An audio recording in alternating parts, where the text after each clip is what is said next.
Hello साथीहरू, हजुर सन्चै हुनुहुन्छ होला। म पनि सन्चै छु। आज हाम्रो घरमा सेलरोटी बनाइराख्नु भएको छ। सेलरोटी बनाउनु सजिलै छ, सबैको आफ्नो तरिका हुन्छ। हाम्रो पनि पहिला घिउ लिने, घिउ लिइसकेपछि त्यसलाई एकछिनसम्म राम्रोसँग त्यो फ्लफी नहुन गरी त्यसलाई फेटिराख्ने। अनि फेटिसकेपछि त्यसमा आफूलाई जति आवश्यक हुन्छ त्यति चामल राख्ने। चामल राखिसकेपछि त्यसलाई नि त्यो घिउसँग राम्रोसँग मिक्स गर्ने। मिक्स गरिसकेपछि त्यो घिउ र त्यो चामलको पिठो चाहिँ राम्रोसँग मिक्स गरिसकेपछि त्यसमा चाहिँ हामीले चाहिँ हजुरको चिनी राख्ने हुन्छ, तर हामीले चाहिँ यसमा भेली राखेका थियौँ। चिनीको युज गरेको थिएन, भेली राखेका थियौँ।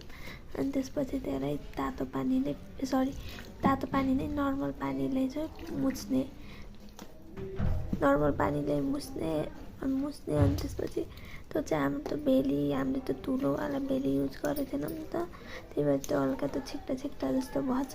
त्यो चाहिँ एकछिन भिजाएपछि त्यो छेक्टा जान्छ। अनि त्यसलाई एकछिन राम्रोसँग मोलिसकेपछि त्यसलाई एकछिन रेस्टको लागि राख्ने। रेस्टलाई राखिसकेपछि त्यसलाई फेरि मोलेपछि त्यो हल्का त्यो मोटोलाई राम्रोसँग मसिनो गराउने। अनि त्यसपछि हाम्रो चाहिँ यो चामलको पिठो चाहिँ मिलमा गएर पिसेको, त्यहीबाट अलि मसिनो बनाइदिनु भएछ। अनि त्यसपछि हामीले चाहिँ मिक्सरमा हालेर थोरै चामल हालेर पिसेर त्यसको हाल्यौँ। त्यो भएपछि अलिअलि त्यो काँडे अलिअलि उस हुन्छ क्या, त्यो धेरै मसिनो नै धेरै बाक्लो पनि नै ठिक्कको हुन्छ। अनि त्यसलाई नै राम्रोसँग मोल्ने।